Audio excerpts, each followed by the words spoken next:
नमस्कार, आपकी नमस्कार का चमत्कार। स्वागत है आपका मेरे यूट्यूब चैनल जीएस मस्ती विद नाहर में। दोस्तों, आज हम पढ़ेंगे अपना भारत कैसे बढ़ रहा है, कैसे उभर रहा है। ठीक है दोस्तों? तो दोस्तों, इसके कुछ मुख्य बिंदु हैं, जैसे भारत जनसांख्यिकी, डिजिटलीकरण, डीकार्बोनाइजेशन और ग्लोबलाइजेशन के क्षेत्र में बढ़ रहा है। दोस्तों, जनसांख्यिकी का मतलब हुआ कि भारत की बड़ी जनसंख्या है और इसका प्रत्येक नागरिक, प्रत्येक युवा कुछ ना कुछ क्षमता रखता है करने की, कुछ ना कुछ लाभ कमा रहा है। यानी कि वर्तमान सरकार बड़ी जनसंख्या को कुछ ना कुछ रोजगार के अवसर प्रदान करा रही है और प्रत्येक युवा देश के लिए कुछ कर रहा है। इसे हम कहते हैं जनसांख्यिकी लाभांश, जनसांख्यिकी लाभांश। ठीक है दोस्तों? नेक्स्ट है डिजिटलीकरण। दोस्तों, डिजिटलीकरण का मतलब है प्रत्येक व्यक्ति देश का अब नेट से जुड़ रहा है धीरे धीरे। दोस्तों, अब आप नेट बैंकिंग, ऑनलाइन फॉर्मिंग, सब काम दोस्तों आजकल इंटरनेट के माध्यम से होते हैं। इसे ही हम कहते हैं डिजिटलीकरण, डिजिटलीकरण। ठीक है दोस्तों? नेक्स्ट है डीकार्बोनाइजेशन। तो दोस्तों, डीकार्बोनाइजेशन क्या है? डीकार्बोनाइजेशन का मतलब होता है कार्बन डाइऑक्साइड को कम करना। यानी कि हमारे देश में उद्योगों के द्वारा जो कार्बन डाइऑक्साइड निकल रहा था वो धीरे धीरे कम हो रहा है। इसे ही कहा गया है डीकार्बोनाइजेशन। तो दोस्तों, इस तरह से हमारा देश उभर रहा है। नेक्स्ट शब्द है डीग्लोबलाइजेशन। दोस्तों, डीग्लोबलाइजेशन का मतलब ये है कि जिस तरह से पूरी दुनिया पर यूएसए यानी कि अमेरिका राज करता था, अब वह भारत के पक्ष में आ रहा है। यानी कि अब लगभग सभी देश अपना अपना राज कर रहे हैं। इसे हम कहते हैं डीग्लोबलाइजेशन। ठीक है दोस्तों? दोस्तों, आपको बता दें नेक्स्ट पॉइंट में हमारे देश का में विदेशी निवेश बढ़ रहा है क्योंकि निवेश के लिए पारदर्शी और स्थायी नीतियाँ बनाई गई हैं। ठीक है दोस्तों? तो क्यों बढ़ रहा है निवेश? क्योंकि नीतियाँ हमारे देश की पारदर्शी हैं, ट्रांसपेरेंट हैं और स्थायी नीतियाँ हैं, यानी कि परमानेंट नीतियाँ हैं। ठीक है दोस्तों? दोस्तों, नेक्स्ट पॉइंट है मजबूत राजनीतिक नेतृत्व। तो दोस्तों, वर्तमान में है हमारे देश के प्रधानमंत्री नरेंद्र मोदी जी, जिनके नेतृत्व में हमें मजबूत नेतृत्व मिल रहा है। ठीक है? और वो विश्व स्तर पर, विश्व मंचों पर अपनी बात मजबूती के साथ कहते हैं और भारत का कद ऊंचा उठाते हैं। ठीक है दोस्तों? नेक्स्ट पॉइंट है नई पीढ़ी की कौशल दक्षता। तो दोस्तों, आज की जो पीढ़ी है पहली वाली पीढ़ी से ज़्यादा दक्ष हो रही है क्योंकि उनको टेक्नोलॉजिकल शिक्षा मिल रही है ड्यू टू इंटरनेट। दोस्तों, नेक्स्ट है भारत की रेटिंग। दोस्तों, जैसे ease of doing business report है और बहुत सी रिपोर्ट हैं, उनमें भारत की स्थिति दिन प्रतिदिन सुधर रही है। बुनियादी मजबूती। तो दोस्तों, आप अपने चारों ओर देख रहे होंगे बढ़ती रेल लाइन, बढ़ती सड़क, बढ़ते पुल, ये सब क्या हैं? बुनियादी मजबूतियाँ हैं। तो दोस्तों, इस तरह से हमारे देश की बुनियाद मजबूत हो रही है।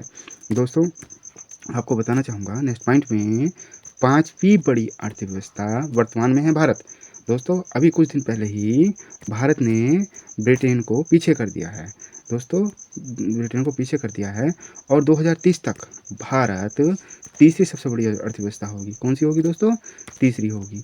दोस्तों, नेक्स्ट है दुनिया की सबसे ऊंची विकास दर भी भारत की है। किसकी है? भारत की है। हमारे देश का विदेशी मुद्रा भंडार भी बढ़ रहा है। क्या बढ़ रहा है? विदेशी मुद्रा भंडार भी बढ़ रहा है। ठीक है दोस्तों? नेक्स्ट है कृषि विकास व निर्यात में भारत को नई पहचान मिली है क्योंकि दोस्तों हमारे देश का कृषि उत्पाद धीरे धीरे बढ़ रहा है, जिसके कारण निर्यात भी बढ़ रहा है और हमारा देश अंतर्राष्ट्रीय मंच पर अधिक से अधिक नाम कमा रहा है। ठीक है दोस्तों? नेक्स्ट है खाद्य प्रसंस्करण उद्योग भी बढ़े हैं। दोस्तों, जब कृषि उत्पाद बढ़ेंगे तो खाद्य प्रसंस्करण उद्योग भी बढ़ेंगे। दोस्तों, प्रसंस्करण का मतलब होता है खाद्य पदार्थों को सुरक्षित रखने वाला स्थान। स्थानीय खाद्य प्रसंस्करण उद्योग कहलाएगा।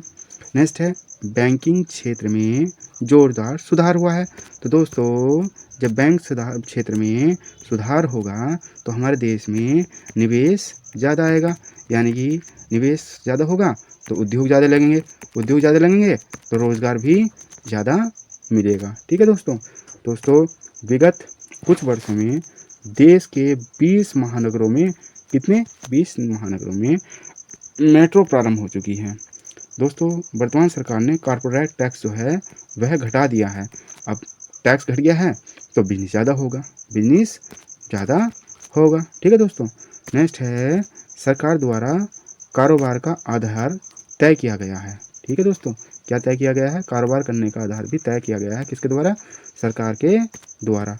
दोस्तों, नेक्स्ट पॉइंट है, युवा क्षमता बढ़ रही है देश की, इसलिए उन्हें अवसर भी ज़्यादा मिल रहे हैं, अवसर भी उनको ज़्यादा मिल रहे हैं। ठीक है दोस्तों। देश में स्टार्टअप यानी कि नई नई कंपनियां प्रारंभ करने वालों को ज़्यादा अवसर दिए जा रहे हैं, इसे ही कहते हैं स्टार्टअप, यानी कि स्टार्ट करना। और जो हमारे देश के ड्रोन नियम हैं वे भी उदार कर दिए गए हैं। कैसे कर दिए गए हैं? उदार। दोस्तों, आपने शादी समारोह में वीडियो बनते हुए देखा होगा ड्रोन के माध्यम से। तो ड्रोन नियम को अब उदार कर दिए गए हैं क्योंकि अब कृषि भी ड्रोन के द्वारा होगी। ठीक है दोस्तों। दोस्तों, नेक्स्ट है, औद्योगिक नीति 4.0 का नेतृत्व भारत करेगा, क्योंकि भारत के पास अब कौशल दक्षता है युवाओं में और टेक्नोलॉजी है। ठीक है दोस्तों। नेक्स्ट पॉइंट है, विदेशी व्यापार वार्ता में भी केंद्र सरकार तेजी ला रही है। ठीक है दोस्तों।